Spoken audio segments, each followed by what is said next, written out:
Storytellers and Changemakers with Eme Bassey is a podcast that explores the stories and strategies of successful founders and changemakers. In each episode, we'll be diving into the world where people are creating businesses and programs that change the way we live, work, and play. And here is your host, Eme Bassey.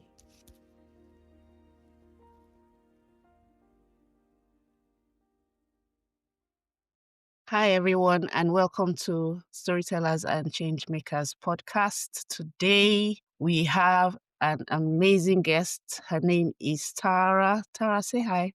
Hello.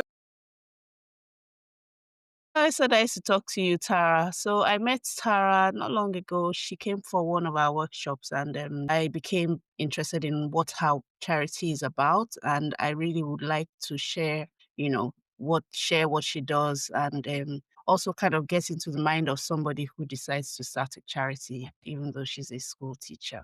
Tara, can you tell us your story? So the charity is called The Widow's Walk.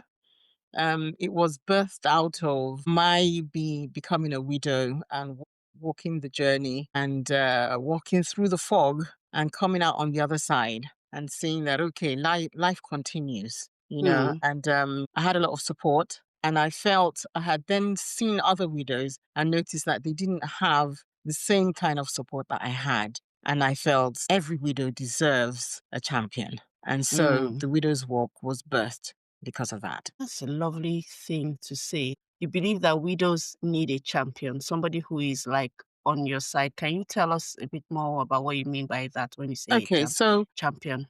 I say that because when someone is bereft and they lose their partner, everybody's around them and to commiserate with them but after a few weeks that all finishes and everybody goes back to their normal lives and the widow is left by themselves to grieve alone. It's a new kind of grief when everybody has gone away and you have to do it by yourself. And things in your life have changed drastically. There used to be two of you before, it's now just one. If you have children, it's even an added pressure. So TWW was birthed to rebuild, to restore a widow to hope, to bring back peace, and to build joy.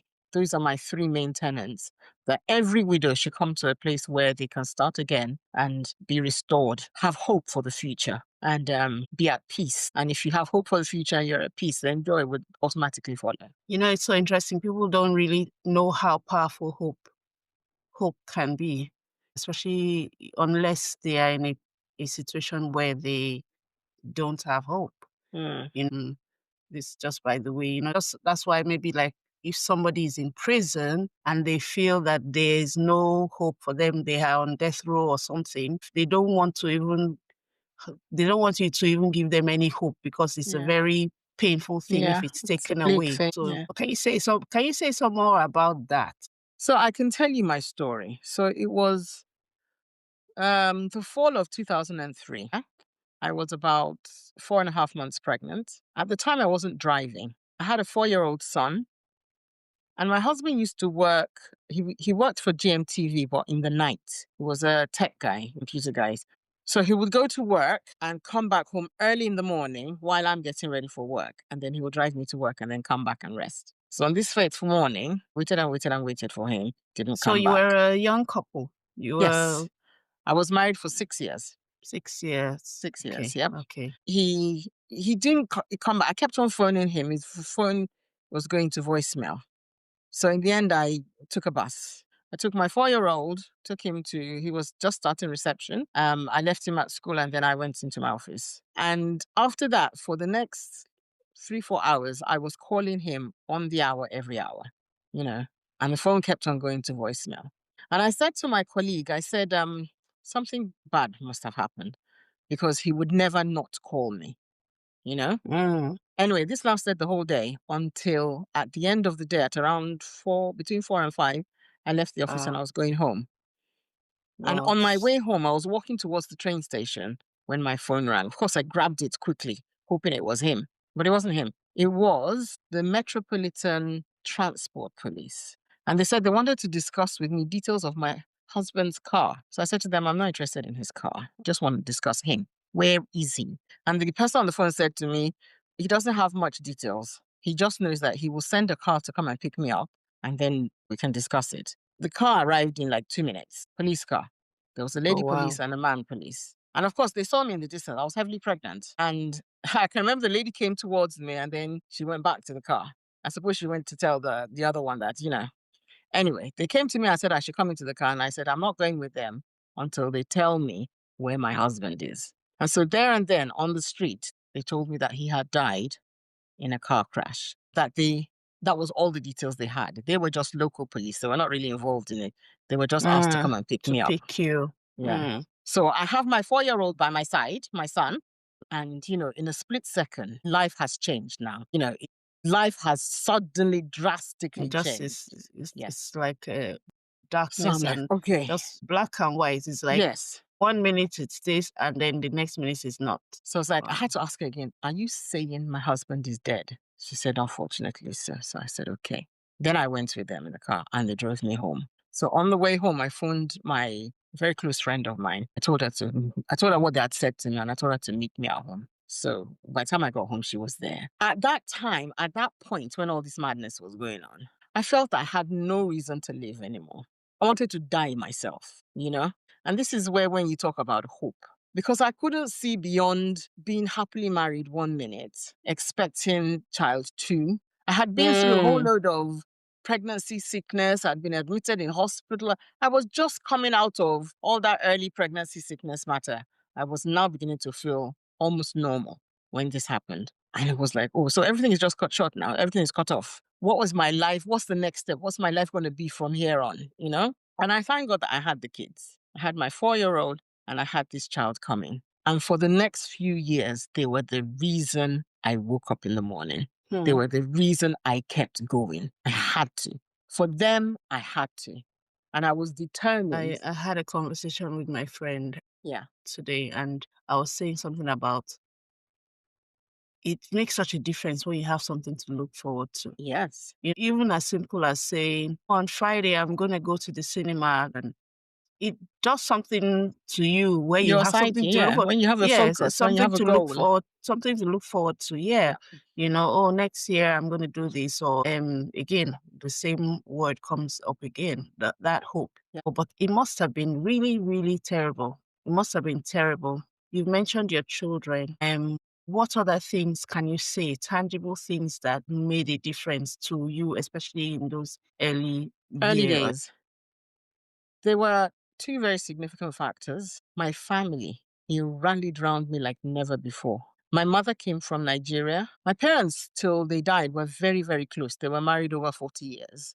Hardly did one go somewhere without the other. But my mom left my dad in Nigeria and she came here and she stayed with me till the child was born. So she literally stayed for 6 months. Then she went back to Nigeria and then they both came back. My sister, I'm the first of 4. So my sister is the 4th. She's the last one. I'm the first. I've got 2 brothers in between. I feel as if she put her life on hold for a whole year for me. Every Saturday morning, I live in North London. She lived in the South. She'll be in my house and she will stay with me the whole weekend till Sunday night when she goes back. My church is the second thing. I was a member of a big church and they all rallied around me. We were both active members in my church. So not for 1 minute did they leave me alone. There were so many things. Members of my church, they set up standing orders, into my account. There must have been 40 to 50 people putting £10, £20 into my account. So that first year, when my income became no longer 2 people's income, it was just 1. They covered my back. And every time I had a need, every time I had an anxiety about something, God would send someone my way, either with a word or with money or with advice. And when all this was going on, I didn't really notice. Of course, I had nothing to compare it to. I didn't know any other widows. Yeah. But as the years rolled by, I began to realize that not everybody's story was like mine. Came across some widows that were bitter because maybe the people that they expected to be there for them were not, family members, in-laws, probably didn't play the role they expected them to play. And then they got stuck in a place that is that not good. loop of bitterness. Yeah. So this is why restoring hope was really, really important to me. Is that the name of your book? The name of my book is Joy Comes in the Morning. Joy Comes in the Morning. Yeah. Tell me, writing a book is hard work.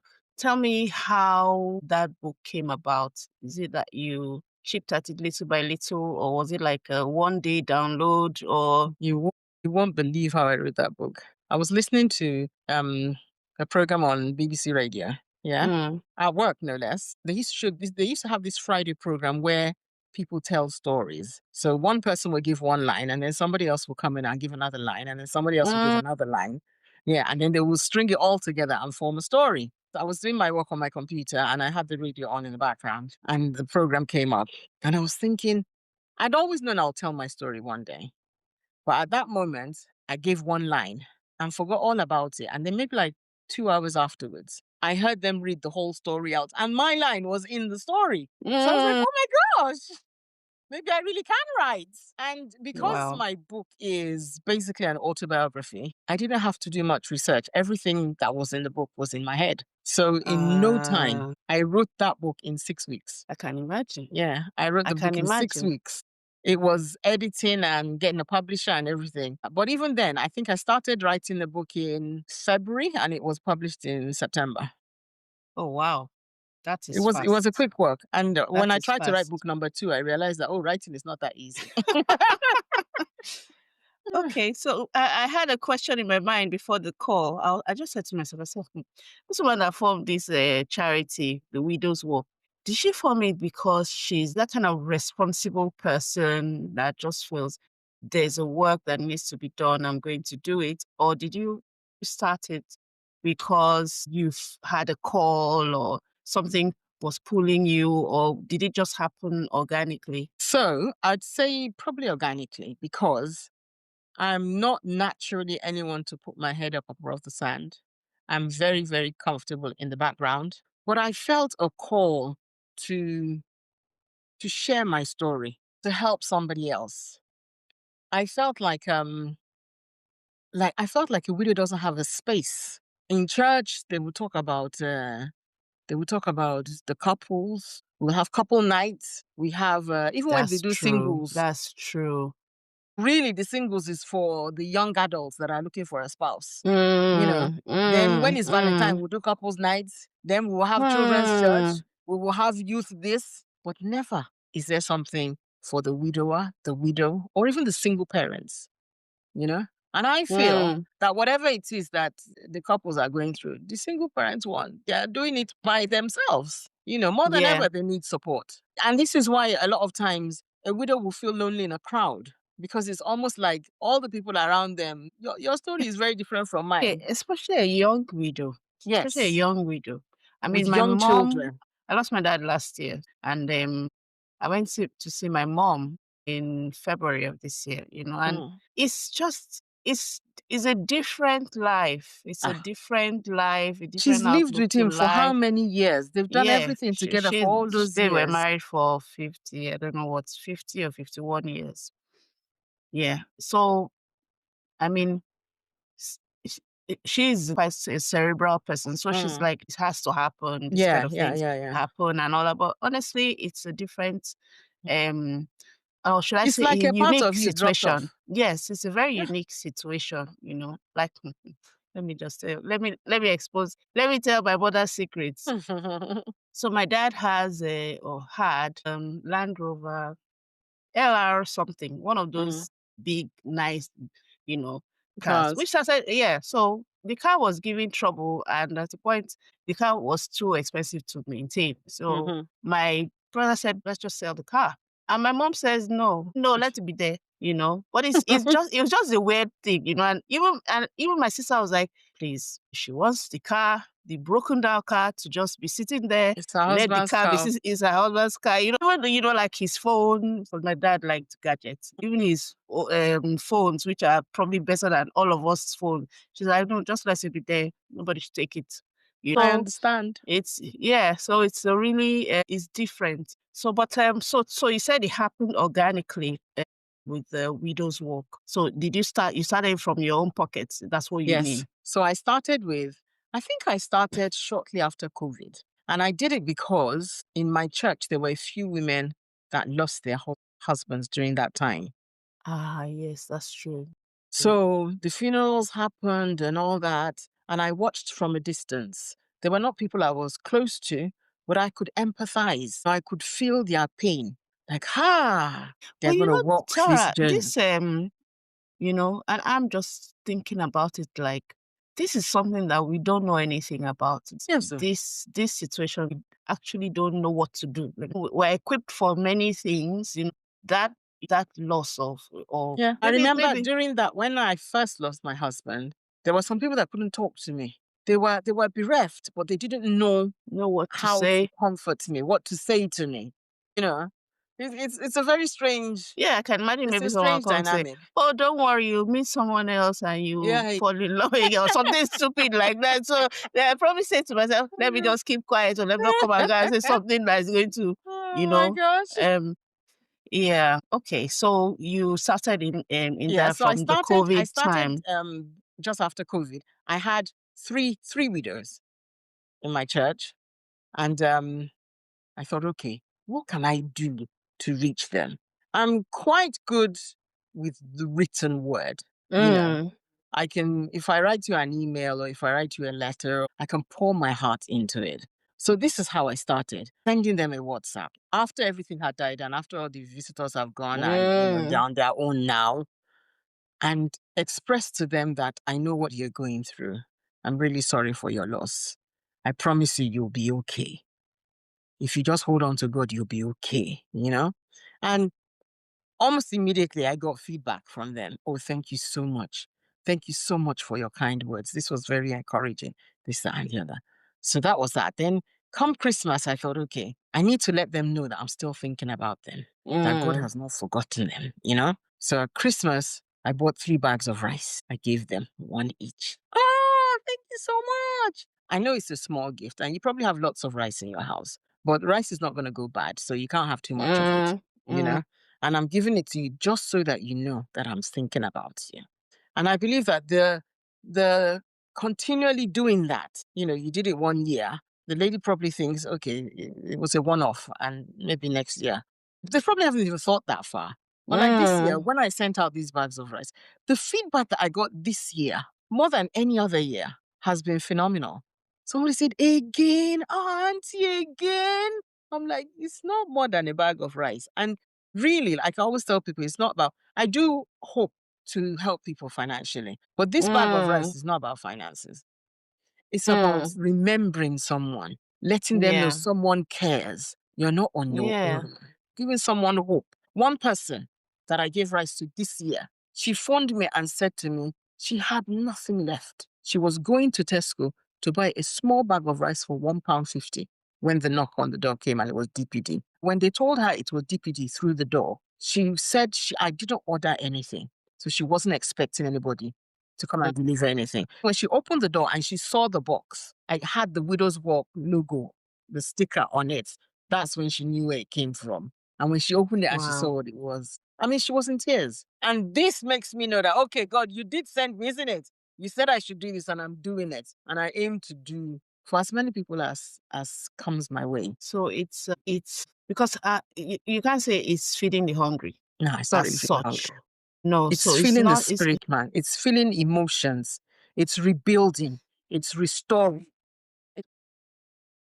It's helping people get to where they need to be, to come back to life. Because sometimes when this thing happens, it's like, it feels like the end of the road. I know somebody that even after almost a year, she's still in hiding. She still hasn't gone back to work. All I can say I is, remember when yeah, my mom, when we lost our dad, yeah, everybody wanted to do something for my mom. She was like, as soon as the funeral is over, we're going to whisk her off to Denmark to stay with my aunt. yeah. And she'll stay there for as long as she likes and all that. Honestly, by the time the thing finished, now we're like, oh yeah, mommy, where's your passport? She's like, she ain't going nowhere. Yeah. She's not And going the thing anywhere. is, She said, even if she let me did go, just try and first of all get used to my new this. life. Let me get used to being a widow.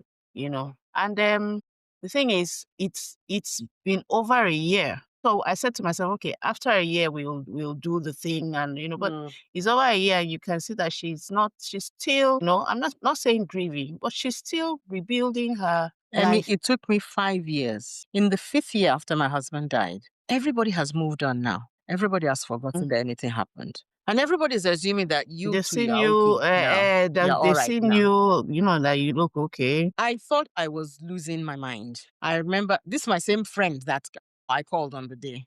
In the end, I wrote her an email because I couldn't face her face to face because it was almost like being vulnerable, telling them how I was feeling. So I wrote her a detailed email about everything that I was feeling. I told her, I said, sometimes I see couples and I'm jealous of them. Like, I didn't ask for much. I just wanted to be happily married. That's all. Why couldn't I just have that? And one day I was in my office and Yeah, I somebody remember my brought mom said to me, I think about him every day. every day. She said, she said every single moment of every day, Yeah. she thinks about him. I can so imagine. I it's, was only with my husband for how many years? Maybe we courted for about 2 years. Let's say altogether about 8 years.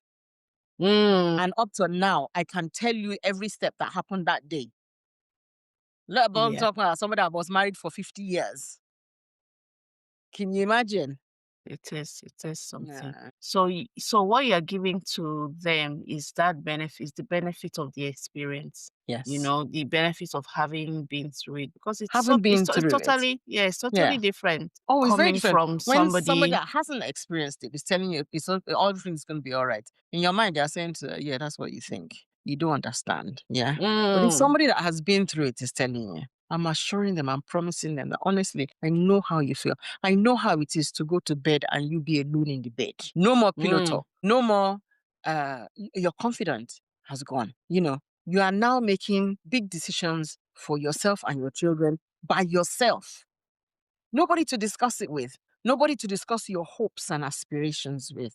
Your fears, It's a lonely walk, and it takes getting used to, and it takes determination to pull yourself out of the rut. Otherwise, it could be a horrible experience.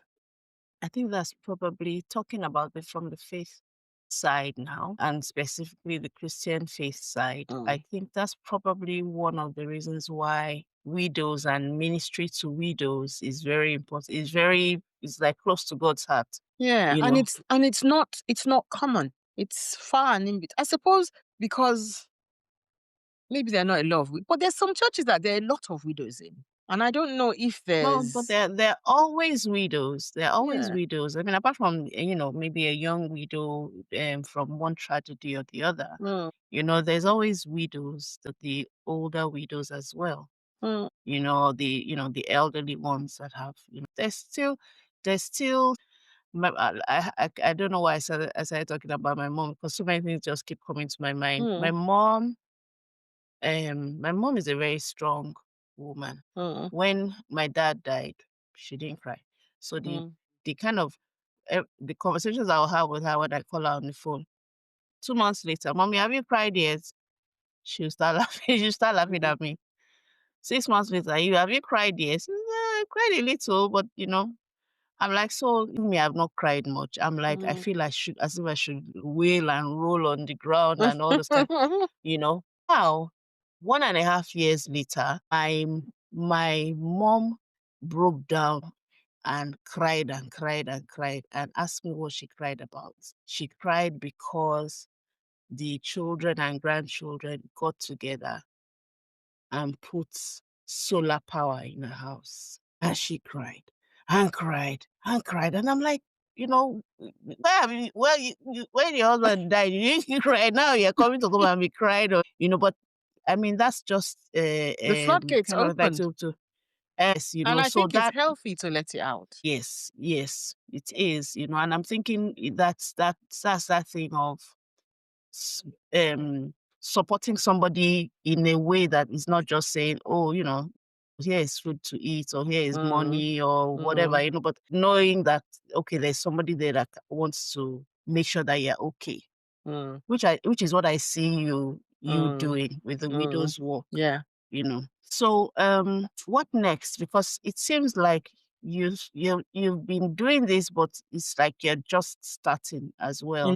So what I want to do next is because all this time I've just been doing it by myself. I've got a few friends that I call my trustees, but I've never registered the charity, which is what I want to do next. So my target for 2026 is to get it registered and to try and reach, they say charity begins at home.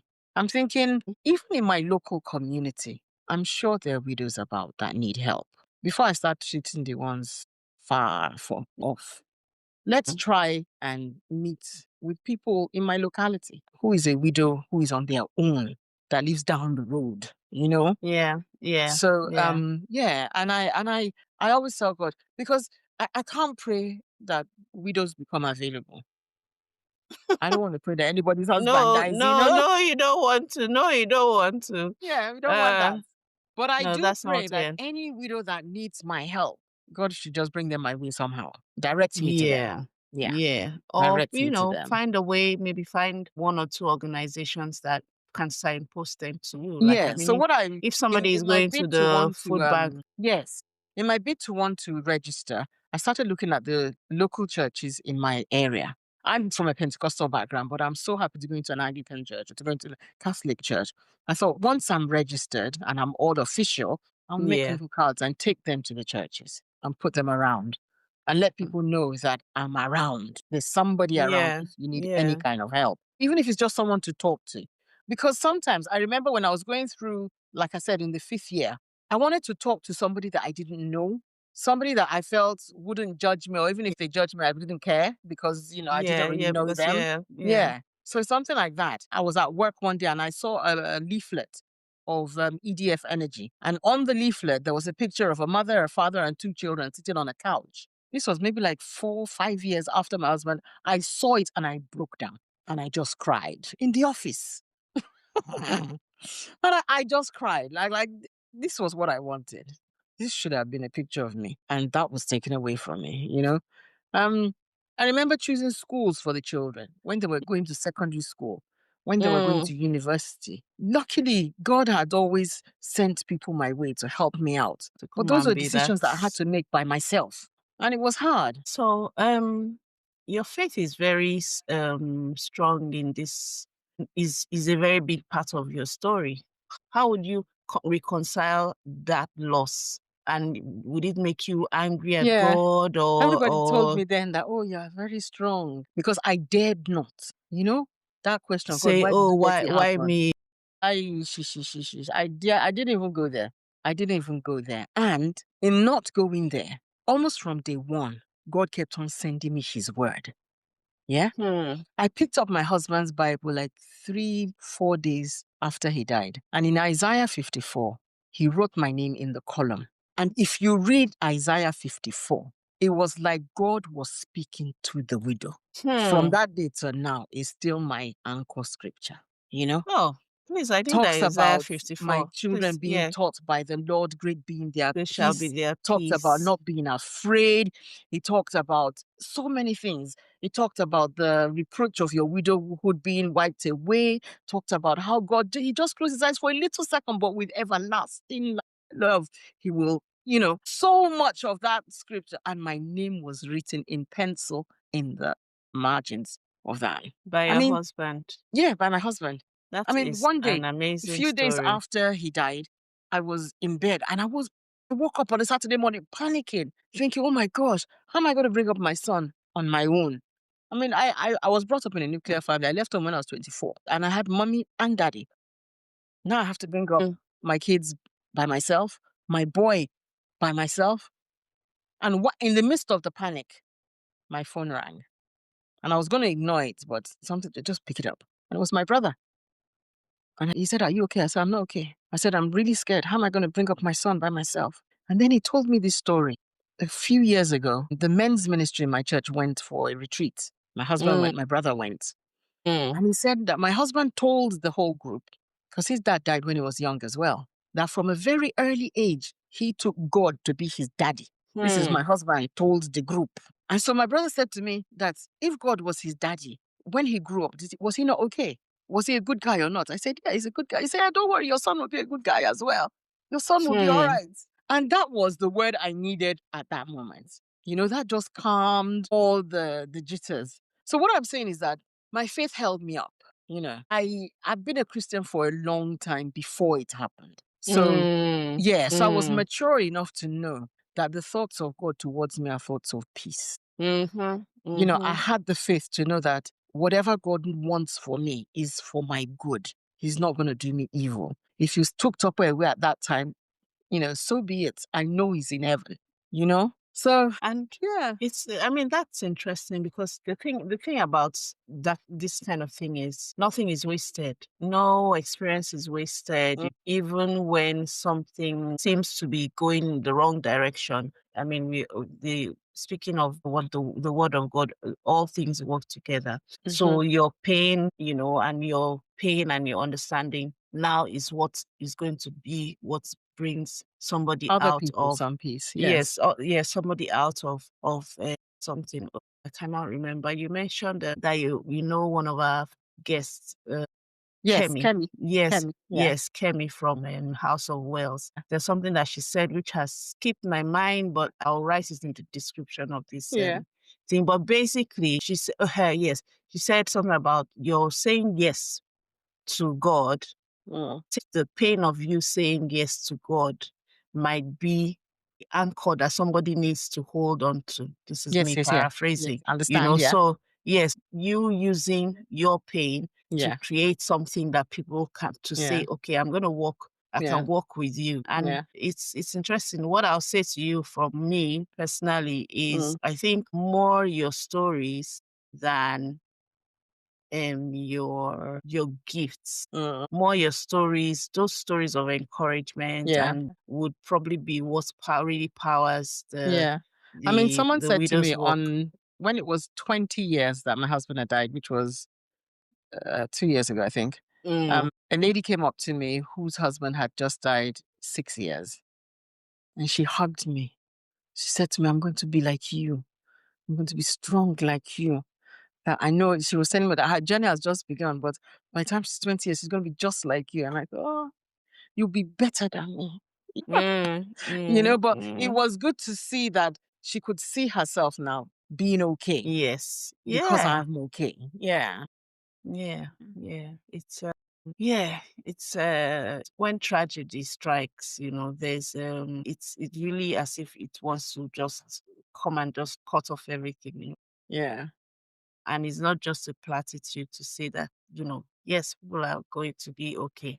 Two things I would like you to do for me or for our audience. One, if you to just say some final words to anybody who is not just somebody that is a widow, but obviously a word to the widows, also a word to people who are around widows or whoever has the opportunity to support a widow or respond to a widow. So somebody who has either lost somebody or somebody in their church is a widow or whatever. And then after that, you can tell people how to find you, support you, and help you to support your widows. Okay.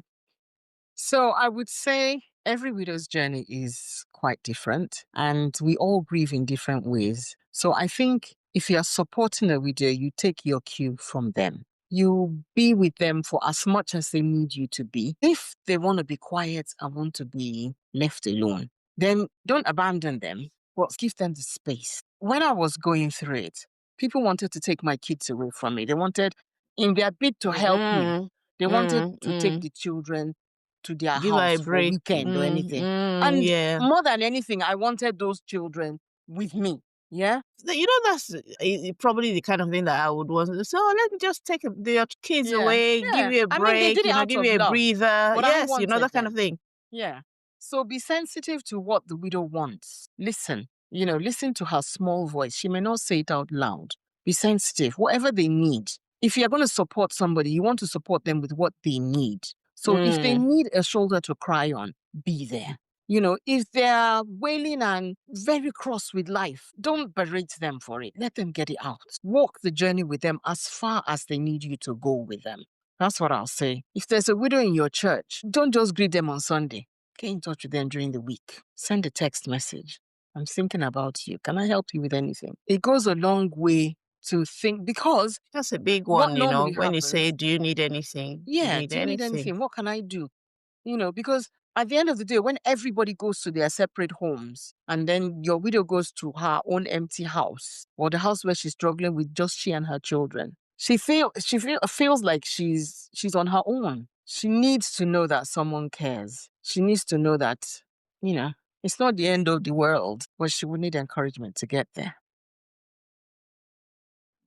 So let's talk about the Widow's Walk. I like the name, and then of course, how our listeners can support you, or would you call it join you, because it's a walk. So It are is a we walk. joining you? Are we joining you to walk, or are we helping the widows to walk, or what? Tell us how to find you and how to support you. Okay, so at the moment, I have a web page that is called taratalabi.co.uk. On that web, it's a few pages. One of the pages is the Widow's Walk. So it tells you all about the Widow's Walk. There will shortly be a QR code on that page, which can help you to donate financially towards the work. Shortly, I'm going to work with you, Eme, to build supporters. Your community, to build a community. of Yes, people yes. who are helping So your all these are widows. my 2026 projects. But in the meantime, if you go on to taratalabi.co.uk, you will see all about us there. Okay, You can I'll send me a put that message through also. that page. And then, Yeah. and then that's how to reach me. I'll put that also on the description. So just look Okay. on the description. You'll see the website address Yeah. and any other thing. In this conversation, I've tried my best to just be professional, because I don't know, we just met, and I just feel like gisting with you. But I'm like, well, the podcast, we need to do podcasty things and all that. But yeah, it's been so great to meet you, and I really think that we would probably like to have you here some other time, because when you talk about your widows, there's so many aspects that you've touched on briefly about keeping the faith and about just mental health and all the different aspects that you can well-being. Yeah, exactly. Where you support not just widows, but widows. I mean, people who are in that space. I remember when my dad died. And this is not about my dad, but when my dad died, the first people that called me, I would say probably the first dozen phone calls that I had were all from people who had lost their dad. Oh, yeah. All the calls were from people who had lost their dad. Yeah. I knew them. In fact, I was almost like apologizing to them, like, oh, I wish I had known how it feels. I wouldn't have, just send you one platitude message. And I think that's what we need to learn more about, because it's one of those things where when it's too painful to deal with, we now want to stay away, which doesn't really help. Yeah. And so I would really love to have you back on the podcast, probably maybe when your charity is fully up formed. and yeah. Then it would be great Once to we're have registered you and we're good to go, we'll come back. Okay. All right then. Thank you so much, Tara. You can find Tara taratalabi.com. .co.uk. UK, taratalabi.co.uk. We'll stop there for now. So thank you very much, and thank you for joining us, Tara. Thank you so much for having me. All right then. All right then. Good night. Bye. You have been listening to the Storytellers and Changemakers podcast with Eme Bassey. If you enjoyed the episode, please take a minute and leave us a review. It would really help us. For show notes and links mentioned in this episode, visit emebassey.com/podcast. Thanks, and see you on the next episode, where we hear more stories and strategies from amazing storytellers and change makers.